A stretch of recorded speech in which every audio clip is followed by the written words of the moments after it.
Hello students, आज हम एक बहुत ही इम्पोर्टेंट टॉपिक के बारे में डिस्कस करने जा रहे हैं और ये टॉपिक 12th क्लास में चैप्टर इलेक्ट्रिसिटी 12th क्लास का थर्ड चैप्टर इलेक्ट्रिसिटी का एक टॉपिक है drift velocity. Drift velocity drift velocity क्या होती है? Drift velocity it is the average velocity. It is the average velocity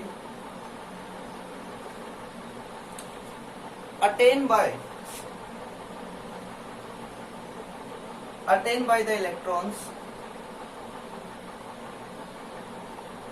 the electrons towards the positive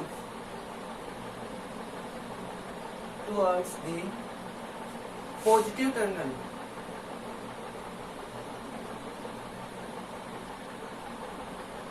Towards the positive terminal या positive end of the conductor of the cell या battery कह सकते हैं हम। Under the influence of electric field, under the influence of electric field. Drift velocity क्या है? वो average velocity जो इलेक्ट्रॉन अटेन करते हैं जब हम किसी कंडक्टर के ऊपर पोटेंशियल अप्लाई करते हैं। कंडक्टर के दोनों एंड के ऊपर पोटेंशियल अप्लाई करते हैं। पोटेंशियल अप्लाई करने का मतलब है कि हम उसके ऊपर इलेक्ट्रिक फील्ड अप्लाई कर रहे हैं। We know that E equal to V/N। जब हम पोटेंशियल अप्लाई करेंगे इसका मतलब है कि हम इलेक्ट्रिक फील्ड भी अप्लाई कर रहे हैं। तो इलेक्ट्रिक फील्ड जब पोटेंशियल अप्लाई करते हैं तो इलेक्ट्रिक फील्ड होगा। तो उस इलेक्ट्रिक फील्ड के अंदर जो इलेक्ट्रॉन एवरेज वेलोसिटी अटेन करेंगे उस एवरेज वेलोसिटी को नाम देते हैं ड्रिफ्ट वेलोसिटी। क्या नाम देते हैं बेटा? Drift velocity. तो drift velocity VD equal to drift velocity होती है हमारे पास माइनस E टॉ अपॉन में m। VD equal to minus E tau upon में m, ड्रिफ्ट वेलोसिटी। क्लियर है बेटा? तो अब हम इसका एक्सप्रेशन फाइंड आउट करेंगे किस तरीके से ये एक्सप्रेशन आया ड्रिफ्ट वेलोसिटी का। क्लियर है? और सभी चीजों को वन बाय वन डिस्कस करेंगे। तो ड्रिफ्ट वेलोसिटी क्या होती है? वो एवरेज वेलोसिटी जब हम किसी कंडक्टर के अक्रॉस पोटेंशियल अप्लाई करते हैं तो कंडक्टर के सभी इलेक्ट्रॉन्स एक पर्टिकुलर डायरेक्शन के अंदर मूव करना शुरू कर देते हैं, पॉजिटिव टर्मिनल की तरफ मूव करना शुरू कर देते हैं। जैसे ये हमारे पास एक कंडक्टर है, इस कंडक्टर के अक्रॉस हमने पोटेंशियल अप्लाई किया तो सभी इलेक्ट्रॉन्स पहले इनिशियली रैंडमली ओरिएंटेड थे, एक दूसरे के साथ कोलाइड करके, और उनकी इनिशियल एवरेज वेलोसिटी 0 थी। इनिशियल एवरेज वेलोसिटी क्या थी? 0। वो किसी एक पर्टिकुलर डायरेक्शन के अंदर मूव नहीं कर रहे थे। जब हमने उसके ऊपर इलेक्ट्रिक फील्ड पोटेंशियल अप्लाई किया तो इलेक्ट्रिक फील्ड सेटअप हो गया, और इलेक्ट्रिक फील्ड सेटअप होने के बाद वो सभी एक दूसरे के साथ कोलाइड भी करने लगे और एक पर्टिकुलर डायरेक्शन के अंदर ड्रिफ्ट करने लग गए, मूव करने लग गए towards the positive terminal.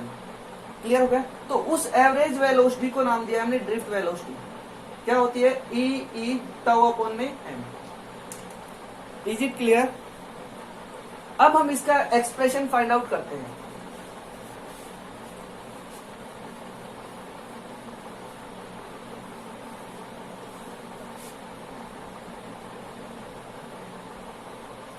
Expression for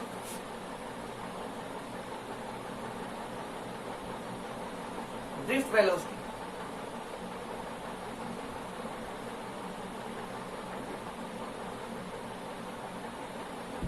clear है बेटा? हम एक कंडक्टर लेते हैं, उस कंडक्टर की लेंथ L हमने सिलेक्ट कर रखी है, कंसिडर कर रखी है। उसका area of cross section A ले रखा है हमने। इनिशियली उसके अंदर इलेक्ट्रॉन्स है, फ्री इलेक्ट्रॉन्स होंगे, कोई भी कंडक्टर है तो फ्री इलेक्ट्रॉन्स जो आउटर मोस्ट सेल में इलेक्ट्रॉन्स होते हैं, मोबाइल इलेक्ट्रॉन्स, वो पॉजिटिव आयंस और एक दूसरे के साथ कोलाइड करते रहेंगे और इनिशियल कोलाइड कर करके वो किसी भी एक पर्टिकुलर डायरेक्शन के अंदर मूव नहीं करते। उनकी एवरेज वेलोसिटी क्या हो जाती है, 0। क्लियर हो गया। देखिए, consider a conductor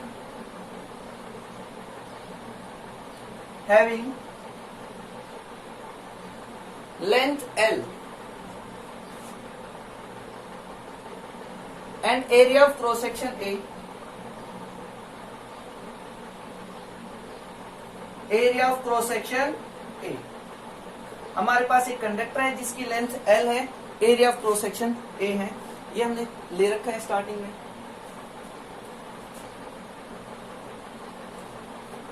U1 late U1 U2 U3 and UN कहां तक, UN तक be the average, be the initial velocity,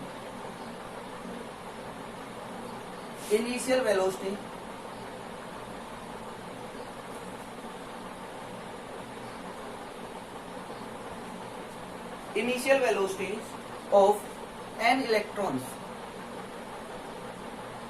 हम ये कंसिडर कर चल रहे हैं कि इस कंडक्टर के अंदर n नंबर ऑफ इलेक्ट्रॉन्स है और फर्स्ट इलेक्ट्रॉन की इनिशियल वेलोसिटी U1 है, सेकंड की U2 है, थर्ड की U3, इस तरीके से UN जो nth इलेक्ट्रॉन है उस इलेक्ट्रॉन की वेलोसिटी क्या है, UN। क्लियर हो गया। देन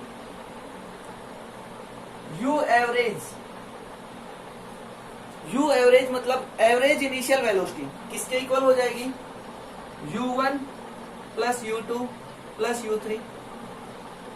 आप जानते हैं एवरेज, किसी भी चीज का एवरेज या मीन निकालने का फॉर्मूला क्या होता है, sum of all observation divided by number of observation. तो सभी वेलोसिटी का सम क्या, divided by number of observation, और दिस इज इक्वल टू 0। ये किसके इक्वल है, 0 के। इसको हम इक्वेशन फर्स्ट नाम दे देते हैं। हमने बताया कि एवरेज इनिशियल वेलोसिटी क्या होगी, 0। किसी भी एक पर्टिकुलर डायरेक्शन के अंदर मूवमेंट नहीं होगा इलेक्ट्रॉन्स का, तो एक दूसरे के साथ कोलाइड करके उनकी एवरेज वेलोसिटी क्या हो जाती है, 0। क्लियर है यहां तक। उसके बाद हम इसके ऊपर एक electric field, electric potential apply कर देते हैं, और V। Now applied electric potential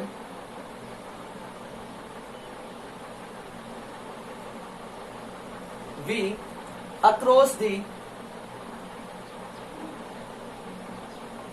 ends of the conductor, across the ends of the conductor। अब हमने कंडक्टर की लेंथ के एंड के अक्रॉस पोटेंशियल V अप्लाई किया है। क्लियर हो गया। अब जब हमने V अप्लाई किया, पोटेंशियल अप्लाई किया है, तो पोटेंशियल अप्लाई करने के बाद इलेक्ट्रिक फील्ड सेटअप हो जाएगा इसके across.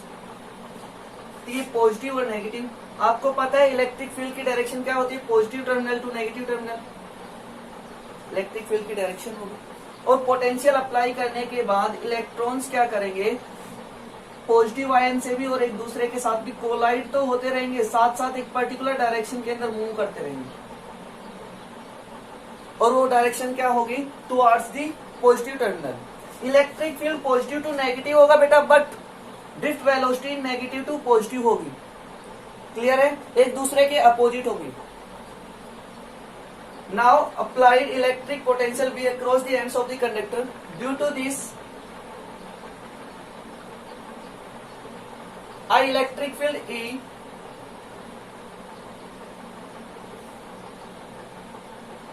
E is set up from positive terminal to, या मैं इसको नाम दे देता हूं x to y, from x to y। एक इलेक्ट्रिक फील्ड सेटअप हो गया x पॉइंट से y पॉइंट की तरफ। क्लियर हो गया। And magnitude of electric field, इस इलेक्ट्रिक फील्ड का मैग्नीट्यूड क्या होगा, E equal to V by l, E equal to V by l. Clear हो गया, यहां तक समझ आया बेटा।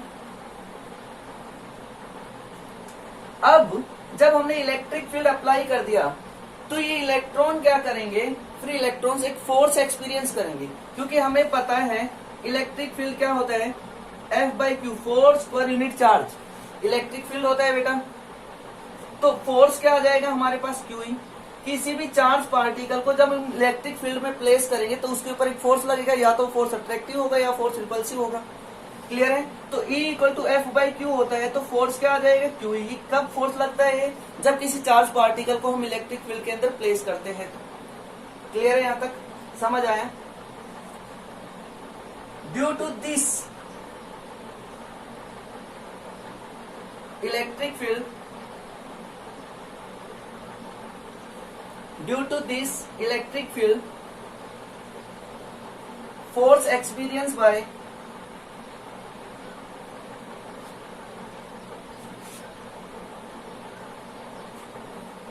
electrons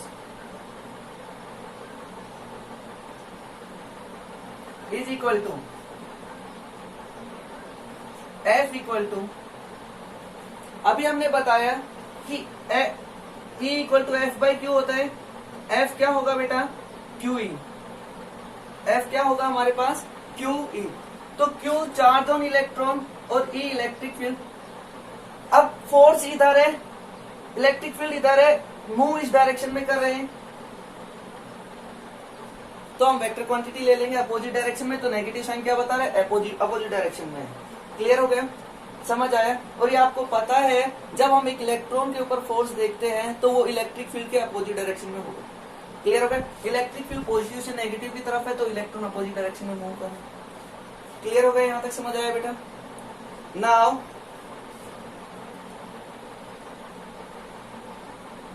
ये लिखो, from Newton second law, from Newton second law, Newton second law से जब हमने फोर्स अप्लाई किया है तो इलेक्ट्रॉन मूव कर रहे हैं। अब इलेक्ट्रॉन मूव कर रहे हैं एक पर्टिकुलर डायरेक्शन के अंदर, इसका मतलब उनके पास वेलोसिटी है और वो वेलोसिटी चेंज हो रही है।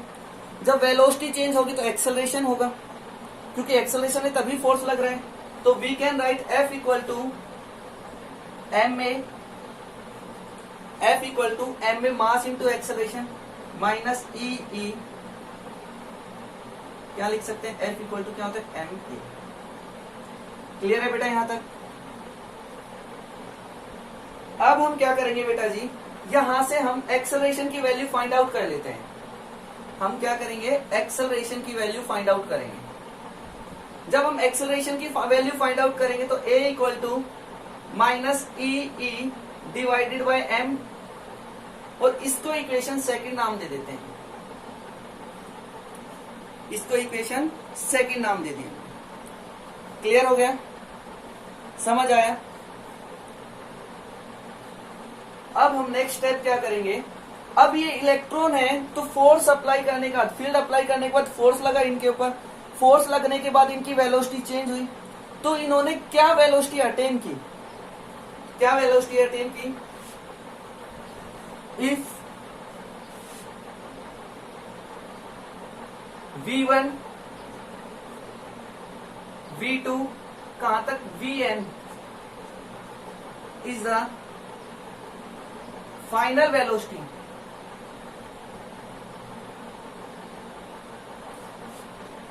Final velocities attain by the n electrons, n number of electrons respectively। तो V1 क्या हो जाएगा, from first equation of motion V equal to u plus at। Here u is initial velocity, a acceleration और t time, और v क्या है, final velocity. तो V1 equal to u1 plus a tau 1। Clear हो गया? Same V2 equal to u2 a t2, Vn equal to un a Tn तो 1 clear हो गया। v1 u1 a tau 1 सभी का एक्सेलरेशन सेम होगा। v1 equal to u1 plus a tau 1, v2 equal to u2 plus a tau 2। इस तरीके से vn equal to un plus a tau n। Clear हो गया बेटा यहां तक। Now average final velocity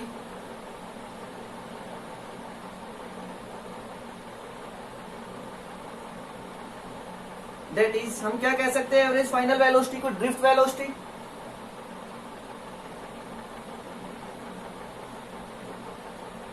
vd equal to v1 plus v2 plus v3 कहां तक बेटा? vn तक divided by n, number of electrons. Is it clear? Now put the value of v1 v2 v3 vn की, vn तक in equation third. तो vd equal to v1 को क्या लिख सकते हैं बेटा हम? u1 plus a tau 1, u2 plus a tau 2, u3 plus a tau 3 कहां तक बेटा? un a tau n divided by n। समझ आया बेटा यहां तक? अब हम इसको आगे सोल्व करते हैं। तो फर्दर सोल्व करेंगे तो हमारे पास, हम इनको सेपरेट कर लेते हैं बेटा, u1 u2 u3 इसको अलग कर लेते हैं। तो vd equal to student u1 plus u2 कहां तक बेटा? un तक, plus a tau 1 a tau 2 a tau 3 a tau n तक। तो इसमें से a बाहर आ जाएगा, सभी में a कॉमन है, तो अंदर क्या रह जाएगा? tau 1 tau 2 tau 3 कहां तक बेटा? n तक डिवाइडेड बाय n। अब मैं डिनोमिनेटर को सेपरेट कर देता हूं दोनों के लिए। vd equal to u1 plus u2 कहां तक? un तक divided by n, plus a tau 1 tau 2 कहां तक? n तक divided by n। From equation first, this is average initial velocity and this is equal to 0 and this is equal to 0। Average initial velocity क्या थी बेटा किसी भी conductor के अंदर? 0। क्यों? अगर बेटा इनिशियल भी एवरेज वेलोसिटी होगी उसके पास, तो सिंपल सी बात है, बिना पोटेंशियल अप्लाई किए किसी भी कंडक्टर के अंदर करंट बनना शुरू हो जाएगा। तो हमें फिर एनर्जी की रिक्वायरमेंट ही नहीं होगी जब करंट ही अपने आप बनता है। तो क्या कभी ऐसा होता है कोई कंडक्टर को हम स्टेशनरी स्टेट पे रखते हैं, उसके ऊपर कोई पोटेंशियल अप्लाई नहीं करते, उसके अंदर अपने आप करंट बनता है? नहीं ना। इसलिए हम इनिशियल वेलोसिटी को क्या लेते हैं? 0 होती है, आपस में कोलाइड करके एक दूसरे से रेंडमली ओरिएंटेड होती है, तो वो कैंसिल आउट हो जाती है। क्लियर है बेटा? इसको हम लिख देते हैं टाउ। हमारे पास फ्रॉम इक्वेशन फर्स्ट, और ये जो टाउ है ये हमारे पास किसके इक्वल हो गया? Tau 1 tau 2 tau n divided by n। इसको बोलते हैं हम रिलैक्सेशन टाइम। क्या बोलते हैं? Relaxation time. और ये क्या होता है? It is the average time, it is the average time interval between the two successive collision, two successive collision. ये एवरेज टाइम इंटरवल होता है टू सक्सेसिव कोलिजन के बीच का। जैसे मेरे पास एक ये पार्टिकल है, एक इलेक्ट्रॉन है, ये आयन है, तो पहले ये इससे स्ट्राइक किया, इससे स्ट्राइक किया, फिर वापस आ गया, फिर इधर। तो ये स्ट्राइक करने में जितना टाइम ले रहा है, पहला पार्टिकल दूसरे से स्ट्राइक कर रहा है, दूसरा तीसरे से, तो ये जो टाइम ले रहा है, टाइम इंटरवल स्ट्राइक करते टाइम, उन सभी का एवरेज ले लें तो उसे क्या कहेंगे हम? Relaxation time. क्या कहेंगे? Relaxation time. It is the average time interval between two successive collision. पहले इसको दूसरे में स्ट्राइक करने में टाइम लिया, दूसरे से तीसरे में टाइम लिया, तीसरे से चौथे में, तो दो सक्सेसिव के बीच में एक दूसरे से स्ट्राइक करते टाइम जो टाइम ले रहा है उस टाइम का हम एवरेज करें तो उसे नाम देते हैं रिलैक्सेशन टाइम। क्लियर हो गया? तो आपसे रिलैक्सेशन टाइम भी एग्जाम में पूछ लिया जाता है बच्चों। तो रिलैक्सेशन टाइम क्या होता है? Average time interval between two successive collision. अब हमारे पास VD इक्वल टू क्या था बेटा? 0 प्लस ए टाउ। अब हमने ए हमारे पास क्या है? एक्सेलरेशन। हमने एक्सेलरेशन फाइंड आउट किया हुआ है सेकेंड इक्वेशन के अंदर। तो यूजिंग सेकेंड इक्वेशन